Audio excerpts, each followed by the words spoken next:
নমস্কার। আজকে সূর্যের ট্রানজিট নিয়ে আলোচনা করব।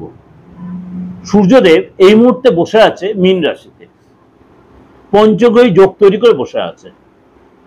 মীন রাশিতে সূর্য, শনি, শুক্র, বুধ, রাহু এই পঞ্চগ্রহী যোগ থাকার কারণে কিছু কিছু রাশির জন্য একটু সতর্কতা অবলম্বন করতে হয়েছে। সেই নিয়ে আমি আপনাদের কাছে প্রোগ্রাম কিন্তু অনেকদিন আগে দিয়েছিলাম। এরপর শনির ট্রানজিট আপনাদের বলেছি কোন কোন রাশির জন্য 7.5 এফেক্ট হচ্ছে, কোন কোন রাশির মানে সেকেন্ড স্টেজ, কোন কোন রাশির ফার্স্ট স্টেজ, কোন কোন রাশির থার্ড স্টেজ, আবার কারোর নতুন করে ঢাইয়া শুরু হয়েছে। কিন্তু আমি আপনাদের একটাও আশ্বাসও দিয়েছিলাম যে এই 7.5 বলুন, পঞ্চমী যোগের কারণে বলুন, আপনার যদি কোনো কারণে অসুবিধার সম্মুখীন হন, আপনি কিন্তু ভালো সময় আপনার সাপোর্ট করবে, কেননা অন্য সব গ্রহরাও কিন্তু তার সাথে ট্রানজিট হবে। যে সূর্য ট্রানজিট হবে 14 তারিখ। সূর্য মীন রাশি ছেড়ে পঞ্চগ্রহী যোগ ছেড়ে, অর্থাৎ মীন রাশি ছেড়ে তার উচ্চ রাশি মেষে প্রবেশ করবে। এই সূর্য যখন মেষ রাশিতে প্রবেশ করবে, 12 রাশির মতো, মানে আপনার রাশিও তার মধ্যে আছে, আপনার ক্ষেত্রেও কিন্তু তার পজিটিভ বা নেগেটিভ ইম্প্যাক্ট তৈরি করবে। সূর্য মেষ রাশিতে উচ্চস্থ হয়। আগামী এক মাস সূর্য প্রত্যেক মাসে ট্রানজিট হয় 14 তারিখ থেকে আগামী 14 মে পর্যন্ত, অর্থাৎ 14 এপ্রিল টু 14 মে। তারপরের দিন পয়লা বৈশাখ, 15 এপ্রিল আপনার নববর্ষ, অর্থাৎ বৈশাখ মাস, অর্থাৎ একটা বছর পরে আবার মেষ রাশিতেই সূর্য আসছে। এবার এই যে সূর্য মেষ রাশিতে প্রবেশ করলো, তার সাথে এই যে আপনার মীন রাশিতে আরো যে 4টে গ্রহ থেকে গেল, এবং তার সাথে চন্দ্র ট্রানজিট হবে। এবার বৃহস্পতি রয়েছে আপনার বৃষ রাশিতে, মিথুন রাশিতে রয়েছে আপনার আদার্স গ্রহ, তারপরে রয়েছে কেতু রয়েছে, সমস্ত গ্রহ যে ট্রানজিট হবে সেটাও কিন্তু আপনার ক্ষেত্রে, বা সেই গ্রহগুলো যে বসে সেগুলো কিন্তু এফেক্ট আপনার ক্ষেত্রে দেবে। এই যে প্রোগ্রামটা অনেকে আপনার শুনছেন, অনেকের ক্ষেত্রে বলছেন যে আমরা ঠিক ক্লিয়ার হচ্ছে না। আমি বলি আপনাদের প্রোগ্রামটা তাহলে আরেকবার রিপিট করে আপনি শুনবেন, কেননা আমি আপনাদের কাছে এক কথা 10 বার বলে দিই একটাই কারণে, যে আপনাদের কাছে অনেক বেশি জিনিসটা সহজলভ্য হয়, অনেকটাই সহজলভ্য হয়। কেন, এই যে গোচর বা ট্রানজিট, এটা কিন্তু আপনার ব্যক্তিগত হরোস্কোপের সাথে মিলিয়ে হবে। মনে করুন সামাও আপনার ট্রানজিট হয়েছে অষ্টম ঘরে, আর আপনার সূর্য বসে আছে 9th হাউসে। ভালো করে বুঝবেন, আপনার অষ্টম ঘরের ট্রানজিট আর আপনার জন্মগত হরোস্কোপে সূর্য বসে 9th হাউসে, তাহলে কি আপনার অষ্টম ঘরে সূর্য গেলে কি আপনার ক্ষতি হবে? তা কখনোই নয়। ট্রানজিটের সাথে আপনার জন্মগত হরোস্কোপ ওই নেগেটিভ ইম্প্যাক্ট তৈরি করবে না, পজিটিভ ইম্প্যাক্ট তৈরি করবেন না।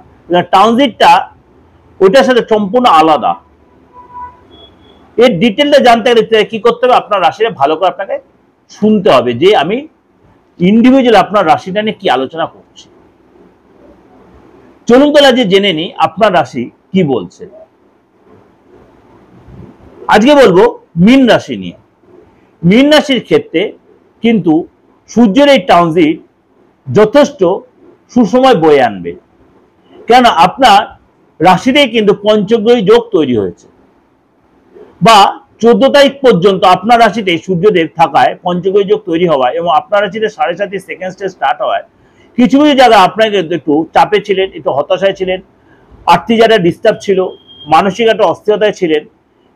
কিন্তু এই যে সূর্যের ট্রানজিট আপনার জন্য কিন্তু যথেষ্ট সুসময় বয়ে আনছে, কারণ সেকেন্ড হাউসটা হচ্ছে আমাদের হচ্ছে অর্থের জায়গা।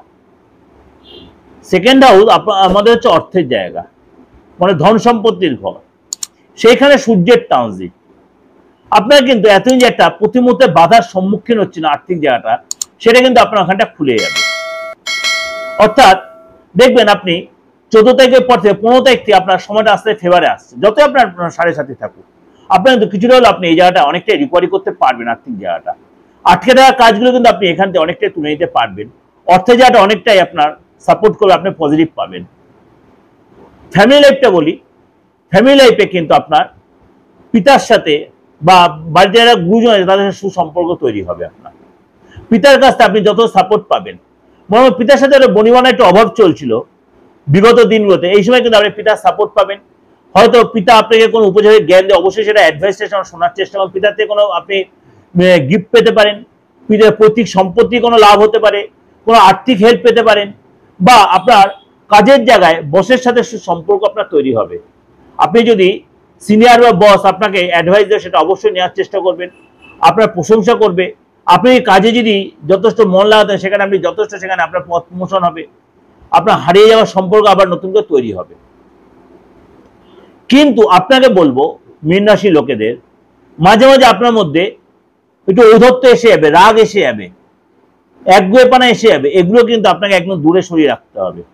যদি এগুলো দূরে সরিয়ে রাখতে পারেন তাহলে আগামী একটা মাস কিন্তু আপনার জন্য যথেষ্ট ভালো সময় আসছে। 7.5 ততটা প্রভাব কিন্তু আপনার ক্ষেত্রে দেবে না। মনে করুন আপনার সন্তান রয়েছে, আপনার সন্তানের সাথেও কিন্তু আপনার এই সম্পর্কটা, আগে আপনি তাহলে সন্তান থাকলে আপনি সেখানে পিতা, আপনার সাথে সম্পর্ক কিন্তু অনেকটাই ভালো হবে,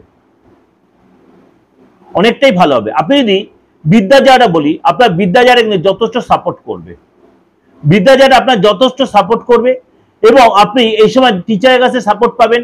আপনি যারা উচ্চশিক্ষা কলেজে বাইরে যাওয়ার কোনো প্ল্যান করছে, এখানে আপনার সেই সুযোগটা পাবেন, আপনি ভিসা পাবেন, মনের ইচ্ছা পূরণ হবে। কিন্তু আপনাকে একটাই রিকোয়েস্ট করবো, আপনি একগুঁয়েপনা, জেদ, এগুলো কিন্তু আপনাকে একদম অ্যাভয়েড করবেন। কারোর সাথে বেশি উগ্রতা দেখাবেন না।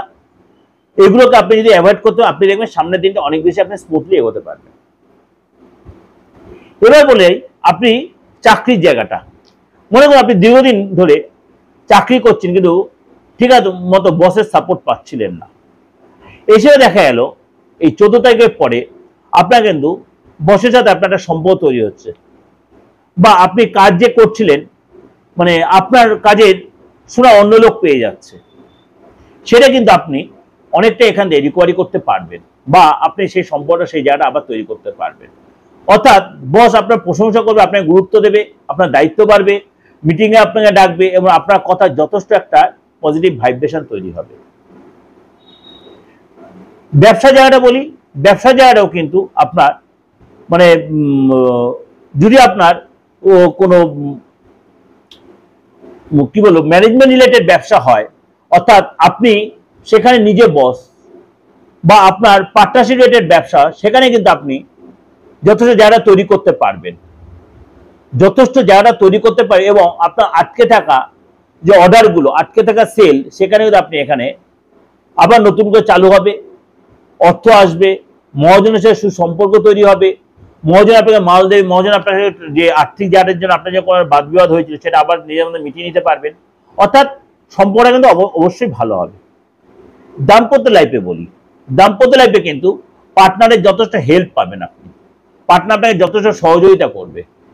কিন্তু উভয়ের মধ্যে কোনো কোনো সময় একটু মিসআন্ডারস্ট্যান্ডিং হতে পারে, একটু সেন্টিমেন্টাল ইস্যু হতে পারে। কিন্তু আপনাকে কিছু কিছু জায়গায় মাথায় রাখতে হবে যে আপনাকে একদম অহংবোধ ত্যাগ করে নিজেকে একদম স্মুথলি এগাতে হবে নিজের স্বার্থে, অর্থাৎ নিজের ডেভেলপটার জন্য। যদি আপনি নিজের এই ডেভেলপটা নিজের চিন্তা ভাবনা করে সবসময় চিন্তা ভাবনা করে এগোতে পারেন, তাহলে কিন্তু আগামী দিনটা আপনার জন্য যথেষ্ট সুসময় বয়ে আনছে। যারা বেকার, দীর্ঘদিন ধরে চাকরির চেষ্টা করছেন, কম্পিটিটিভ এক্সামে বসার চেষ্টা হচ্ছে, আপনি কিন্তু এসে চাকরির চেষ্টা হচ্ছে, সেখানে চাকরি পাবেন, কম্পিটিটিভ এক্সামে বসে সেখানে সাকসেস পাবেন, বা এই সময় কোনো চাকরির কোনো গুড নিউজ পাবেন, বা দেখা হলো আপনি পরীক্ষা দিয়েছিলেন এই সময় চাকরির খবর আসতে পারে, অর্থাৎ বেকারত্ব কাটতে পারে, বা নতুন করে চাকরি পেতে পথ প্রমোশন হতে পারে। অর্থাৎ ওভারঅল কিন্তু আপনার কিন্তু সময়টা অনেকটাই বেটার আসছে। আমি একদম আপনাকে 95% একদম করেই বলছি, আপনার কিন্তু সামনের দিনটা যথেষ্ট ভালো সময় আসছে। 14 তারিখের পর থেকে মীন রাশির লোকেদের যথেষ্ট ভালো সময় আসছে। সুতরাং এটাকে কিন্তু আপনি কাজে লাগানোর চেষ্টা করুন, যে সুযোগটাই পাবেন সেটাকে কাজে লাগানোর চেষ্টা করুন। মরিচিকার পিছনে দৌড়াবেন না, 5 বার ভেবে নেবেন এবং প্রপার ইউটিলাইজ করবেন। দেখবেন আপনি সামনের দিনটা অনেকটাই আপনি স্মুথলি এগোতে পারবেন। যাই হোক, এটা কিন্তু আপনি ওভারঅল একটা ডিসকাশন করলে অবশ্যই ভালো লাগলে অবশ্যই লাইক করবেন, সাবস্ক্রাইব করুন, বেলটা অন করবেন, যাতে লোকের শেয়ার করবেন। আর যদি ভালো লাগে অবশ্যই লাইক করুন, আমার চ্যানেলের সাথে জুড়ে থাকুন, নতুন নতুন প্রোগ্রাম অবশ্যই দেবো, অবশ্যই আপনার ভালো লাগবে। আর যোগাযোগ করতে হলে 8911-73325 আপনি ফোন করে যোগাযোগ করে নেবেন। অনলাইনে বলুন, অফলাইনে বলুন, দেশের যে কোনো প্রান্ত থেকে বলুন, বিদেশ থেকে সবসময় প্রেডিকশন আমি দিচ্ছি। যারা আমার বিদেশ থেকে প্রেডিকশন নিচ্ছে বা প্রোগ্রাম দিচ্ছেন তারা প্রত্যেকে দেখছেন। যাই হোক, আপনি যদি মনে করেন আপনিও সেই সুযোগটা কাজে লাগাতে পারেন, সবসময় চেম্বারে যে আসতে এমন কোনো কথা নেই। ভালো থাকবেন, নমস্কার।